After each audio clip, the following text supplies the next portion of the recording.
Siku yake ya kwanza kazini, daktari wa meno alikumbana na tatizo gumu. Meno ya mgonjwa yalionekana kutokuwa na majeraha yoyote, lakini mgonjwa aliendelea kulalamika maumivu. Ili kuchunguza hali ya mgonjwa, daktari aliamka na kwenda kukagua picha za tirai za mgonjwa kwa umakini. Lakini cha kushangaza, hakuweza kuona ugonjwa wowote kwenye meno ya mgonjwa. Jack hakuweza kuelewa.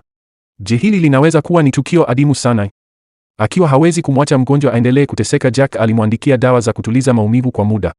Lakini kile ambacho hakuwahi kukitarajia ni kwamba baada ya mgonjwa kuondoka, alisikia sauti ikitokea kwenye sinki.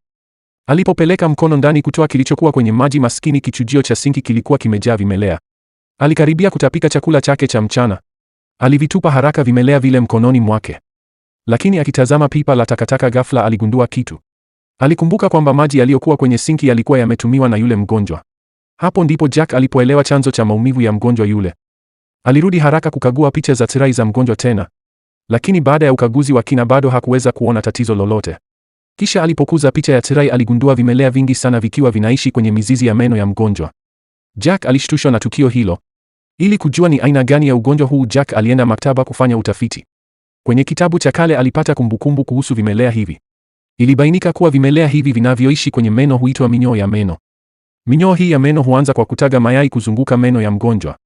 Wakati ukifika, minyoo hiyo huivamia ubongo wa binadamu kwa haraka. Jack aligundua ghafla ukubwa wa tatizo hili na mara moja akamtafuta profesa ili kupata njia za matibabu. Lakini profesa alimwambia Jack kwamba kwa sasa hakuna matibabu madhubuti ya ugonjwa huu.